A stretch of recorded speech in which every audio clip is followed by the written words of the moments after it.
today we are going to do an update. Why are you laughing?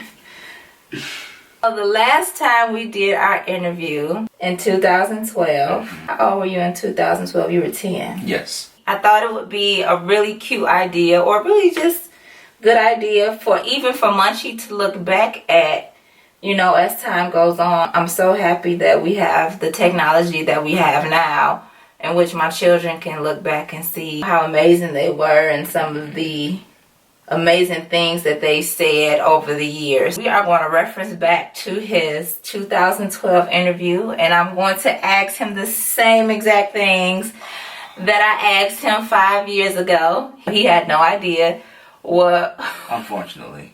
Here we go. This is very organic. He has no clue. I don't know. When was the last time you watched the 2012 video? Today. You watched it today? Yeah. Why you watch it today? Oh, you slick. Oh.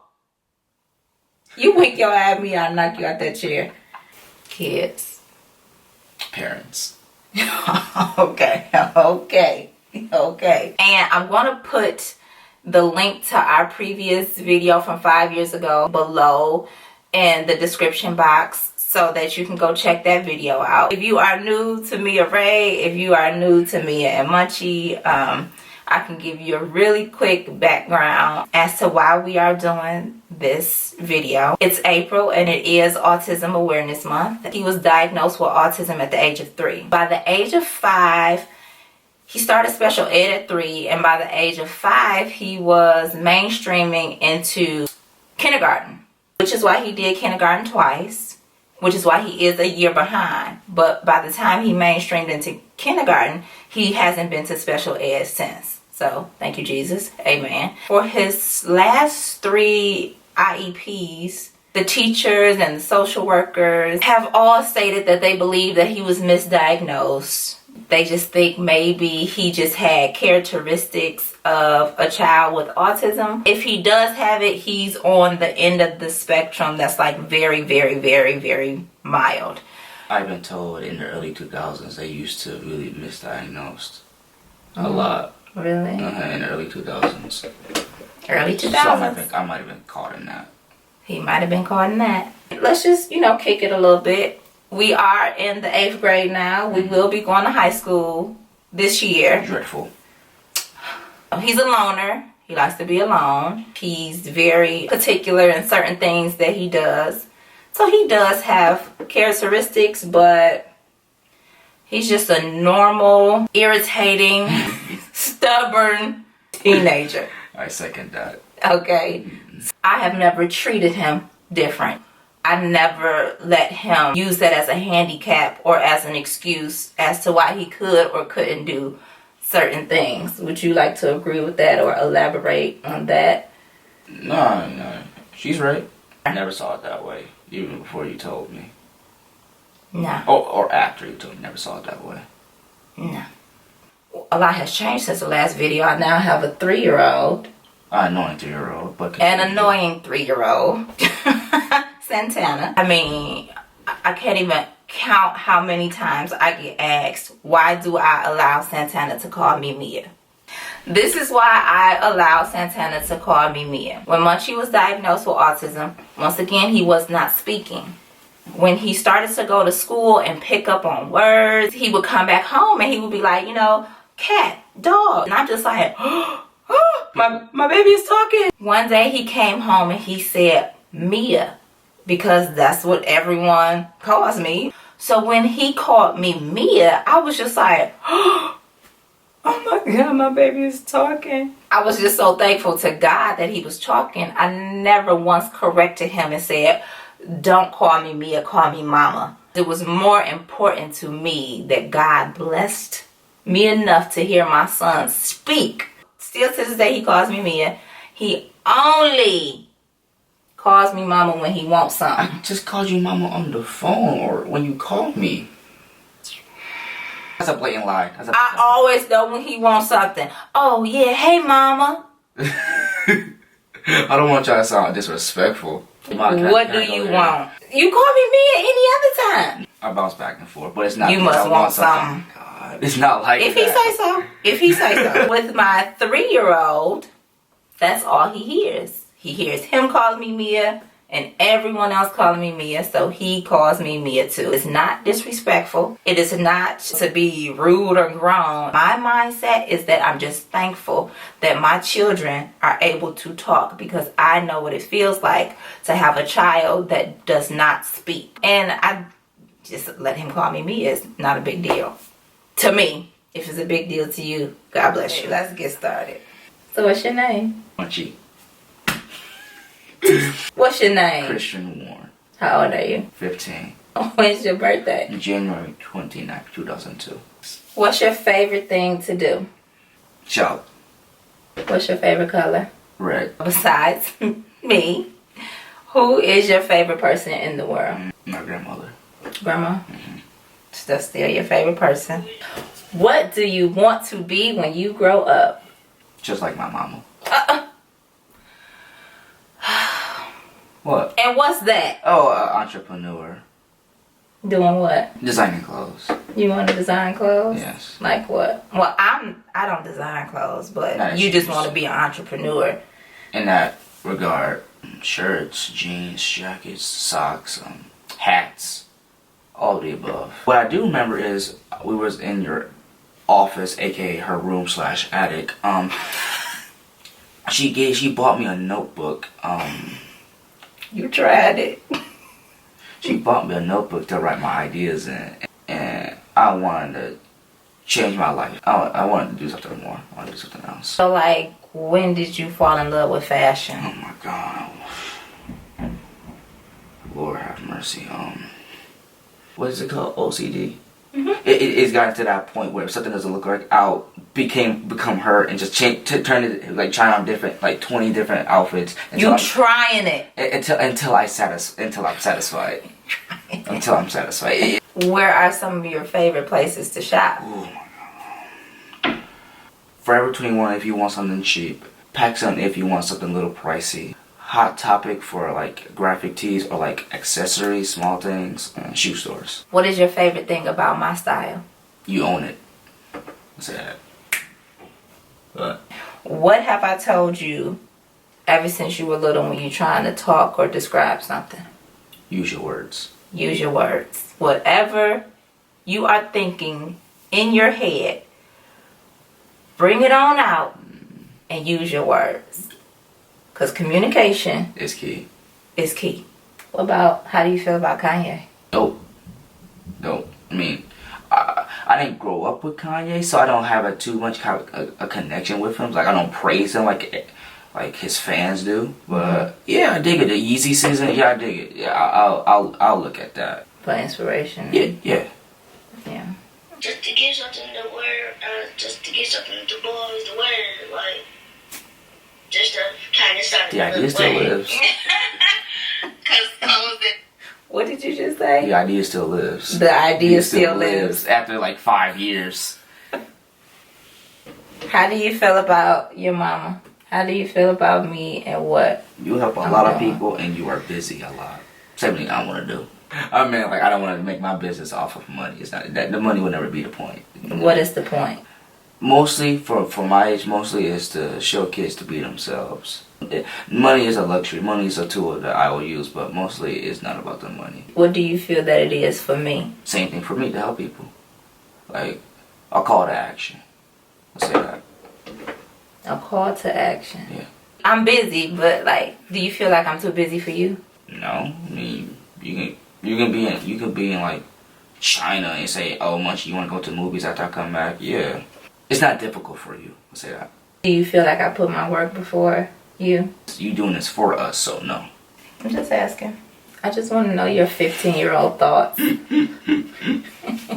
So how do you feel when like people walk up to you like, hi Munchie, I know your mom? Oh, I just roll my eyes and like, yeah, everyone knows my mom. Like, it's routine basically. It's routine now, and they also know Tanner because he's with her 90% of the time. Did you even know that you had autism? I knew I was weird. Oh, I'm glad you said that. What have I always said about being weird? it's okay to be weird. I felt like y'all did know something that I didn't. You knew something. Something was up. But you know that you can just be a weirdo without autism. Yeah, right? yo. I'm the school weirdo in 8th grade. And I can't even say anything because I was that person. I always walk to the beat of my own drum. What is one thing that you feel that I have taught you about your confidence or being different? Don't care what others think. Like, that was one of my worst nightmares for some reason. I mean, that's probably because I was younger. And now I'm such a young adult. You would be surprised how many adults let that bother them. But go ahead. What have I taught you about confidence and being yourself? Go ahead. Don't care about what other people Speak think. up. Well, don't care about what other people think of you, because at the end of the day, it does not matter. Do you do what you see other people doing? With my favorite rappers, yes. But at school, no. I mean, not. Hold on now, because rappers talking about taking Molly and drinking lean and all that type of Not stuff. to that degree. I'm just asking. Not to that degree. It's just I look up to my favorite rappers to say that. Every 2 seconds, you will have a kid walking up to me saying, "What's up, Chris? What's up, Chris? Hey, Chris. What's up? What you doing, Chris? What's up, Chris?" Like, even the 7th graders know me. Even the 6th graders know me. Why do they know you? Basically, a walking propaganda. Like, I'm the kid who wears their pants backwards. I'm the kid with crazy hairstyles. I'm the kid who wear 2 different color shoes. I'm the kid. You're the kid that inspires other kids to just be themselves. That's basically what I live for now. That's basically what I do during school or outside of school. How did you build up the confidence? Because I remember it was a time where what people thought bothered you, and now you're like, nothing bothers you because you're so confident. So what helped you make that transition? I took what you said about being yourself and being weird is okay seriously. I made it to a life lesson, which I intend on teaching my kids, if I have any. You better have some kids. Especially you want some grandbabies. Well, not anytime soon. So let me ask you this. How do you talk to your peers now about you having autism? I want them to learn a lesson from me. Even their closest friends, such as me, could have a disability. And if I never told them, they would never even know of it. It's not a disability. No, I'm saying in that regard. Basically, that one of their good friends, could have maybe a learning disability. Yeah. Something like that shouldn't matter to you guys' friendship. Yes. So let me be the lesson to teach them to treat everybody or everyone equal. But just I know you didn't tell me. And when this year come up, you start telling me about it. Autism. Did it have an accent back then? You probably still have an accent now. I did have him when I was 17. I was pregnant when I was 16. Had him when I was 17. So I always say, like, we grew up together. So I think by this mother-son, brother-sister relationship, we are friends, but he knows where to cross the line. And I want my children to be free spirits. Free, but, they have a line that they do not cross. You my best friend, but, I don't play. Now he's taller than me. But you're taller than me, but what? we had the discussion today, so you will still knock me down. All the way down. Okay? So, next question. Do you have a girlfriend? Yes. Oh, you're getting all squirmy in your chair. What's one thing that I have taught you about how to treat a woman? Jesus, there's a lot. I treat you or grandma. It shouldn't be said like respectful, attentive. Oh, it has to be said. No, I mean it's common sense. Like it's too, not that common. It's too simple for me. You gonna get married one day? Yeah. Why'd you have to think about that? No, because I want to think about it because if I have enough money for all of that. So that's why it took me. That's why it took me a minute. Yes, sir. You gotta have your own money, cause mama not paying for it. I don't know that. What are your hobbies? Lazy hobbies, playing video games. You still like playing video games? Helps me think. Playing video games help you think? Yeah, helps me think. Who inspires you? I'm trying to think of the rappers that inspire me. Why it gotta be rappers? No, I would say rappers, then people who close to me that inspires me. Okay. You gonna name them? Oh, No. okay. I'm sorry. Travis Scott and Lil Uzi Vert, the two rappers, and Who is Lil Uzi Vert? Oh. Why you ain't take my tab was showing? I promise I wasn't taking this back. It's just a brand new shirt. Back to the Little Uzi, whatever. Mm-hmm. What? Who? She doesn't like him. I don't know who that is. I know. Not Jay-Z. The reason I gravitate to the new cats you never heard of because I'm growing up with them. Jay-Z, Tupac, Biggie, Kanye, Drake. I didn't grow up with them, so the new cats. So I gravitate to them because I'm growing up with them and I actually like their music. I'm not gonna like do drugs or anything, but I still like their music. Like, I gravitate to Uzi more because like he is a big inspiration in my life. He's a big In your life? No, I mean not.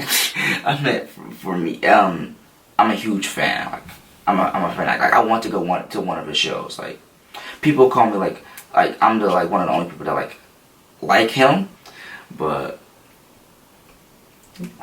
here's the thing that you will like. Here's the thing. Travis Scott inspires me because he is an anomaly. He is different in his own right. I like this interpretation. He has his own genre to his own music, and that's what I want in the fashion department. I want my own genre, and Travis Scott inspires me to be more innovative, more creative. My uncle inspires me to be a better person. Your uncle who? Uncle Joe. What a man should be. My grandma inspires me to be the most nicest person, but not to the point where people can walk over you. My mom inspires me to be, to be strong. Strong as a person. Like when life hits you with a rock, you get back up. She has taught me the principles of respecting a woman's image, of what they mean. She taught me the definition of what a woman should be and what a woman is. Okay. You like me, huh? Yeah. Where do you see yourself in 5 years? I'm sorry, I'm getting lazy. Here's part what I'm serious about. I want to get the stuff done when I need to be done to be a businessman, to understand the entire realm of it, but then I want to have the fun. I want to. I don't know if she don't like this. I want to be like a rapper. I want to be like a rapper. Going to different cities on tours and stuff. Buying expensive stuff. Getting gold chains. I want to live that life. She is more secluded. She doesn't want to become billboard stage, and I understand that, but I want to be that. As long as you got your priorities in order, you got money in your bank account, your savings account, you got your bills paid, you got your house in order, because I'm not taking care of you. You can be the biggest fashion rapper in the world. I meant before the But fun. as long as you handle your business, because I'm going to say it again, I'm not taking care of a grown man. You can do as you please, as long as you got your priorities in order. That's what I meant. If I gotta do the important stuff first before the fun. I didn't think about the savings account, but I knew I had to go to college and learn all the stuff. That's the important stuff to me now, until I get And savings. Until I get that. What have you learned about money from me? Save it. It can be used for bigger things. When I'm older, I'm kind of scared of it because When you're older, you won't be scared of it because you're learning about how to manage it now. Yeah, you're right. 5 years from now, you want to be on tour like a rapper. Yeah. But you're not a rapper. No, but I have an idea. Maybe you can style the rappers. Yeah, that too. But when I want to just get on stage and ask the crowd what do you want to hear and just play the song. But you would have to be a rapper to do that. Yeah, I know. I understand that. It's just a DJ. You could be a DJ. Yeah, that too.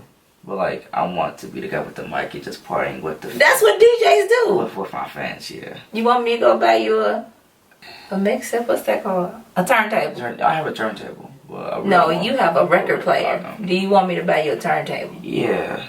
Because I go buy you a turntable tomorrow if you want to be a DJ for real. Yeah. You do? Yeah, I just want to be that one guy. I want to be that one guy on stage, just like turn the music on, just party with my fans. Oh, you need to be a DJ then. Because that's lit. I'm here for that. That's what I want to do. I told you I want to live the life of a rapper. Then you need to be a DJ. Yeah. I have people that support me. My stuff feel like. Oh yeah, show everybody like your clothing and stuff. I made these after Christmas when she got me my Space Jams. So I did a Scarface design, so split down the middle. I got this when we were thrifting. Like at a sweatshirt, like I got it off like I was invited by the Yeezy season, so to get like something fat and like baggy. So we went to the store and got like my 4 letters. What is LOTB? Life outside the box. What do you mean by life outside the box? It means to be different in your own way. Here's another baggy one that I just had a iron-ons to put on a baggy jacket that we also bought from thrifting. At the patches that she got for me while she was on a trip in China. So how was your first experience at the thrift store? It was fascinating. It was something new, but it fit well with how my style of dressing. Here's the baby. Here's the thing I will always love for the rest of my life. If I could like keep this in a box and like keep save it till the day I die.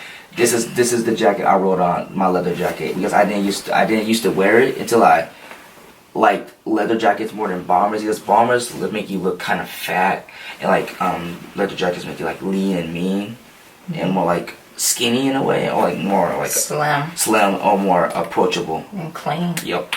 So I have more leather jackets than bombers, and I prefer these over bombers any day.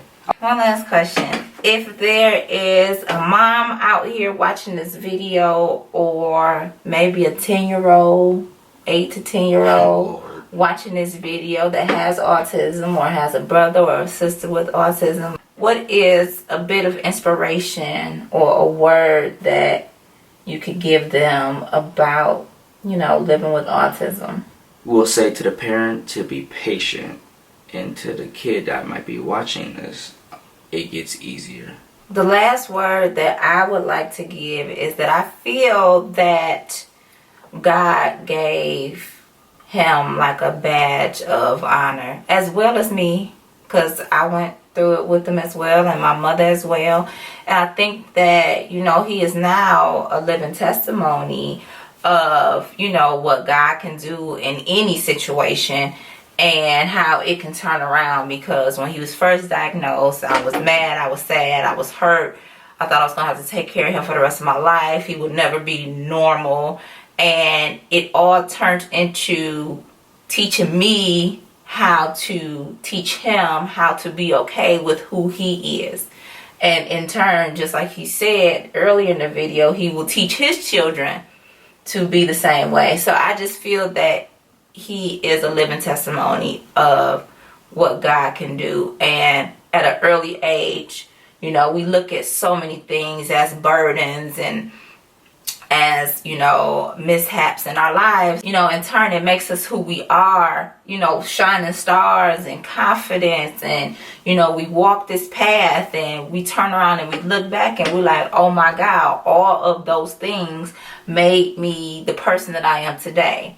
And here he is, 15 years later, this big, tall, strong, confident, respectful young man. And I couldn't be more happy that God, placed that roadblock, so to speak, or, that issue on us, because we were strong enough to carry it, and we were strong enough to come out on top with it. And here we are, able to speak to other parents and other children who may be experiencing what we experienced, or what we are experiencing. And I think that we are just like one hell of a team. I learned recently, I taught myself something to be proud of. I agree. Yeah. If everything, if everything. What do you feel God is doing or has done for you. We ain't talking about you right now. That's what I'm trying to build up to. He has made this story for people that need something to hope for. My life has a mission to fulfill for people who needs something to look up to. How often do you talk to God? Every day. He puts me in funny situations. I look, or even bad situations, to make me think. I'm like, why? That's like, I just will go through it because it's his plan. I'm like, okay, I'll see how this turns out. Because it's his plan. Yeah, I asked everything in your life is his plan. Yeah, it's like a test for me. Like, is he testing me? What should I do? Just go through it and see what happens. Okay, so that is the end of this 5-year update. We'll see. Put that stupid phone away. They take it. Okay. I will. We will. Hopefully, in 5 years, he won't be too much of a big boy to come hang with his mom on YouTube for a few minutes. I'm proud of you. Oh, thank you, Mommy. Okay, goodbye. Tell everybody goodbye. Goodbye. See you in 5 years. See you in 5 years. That makes me feel old.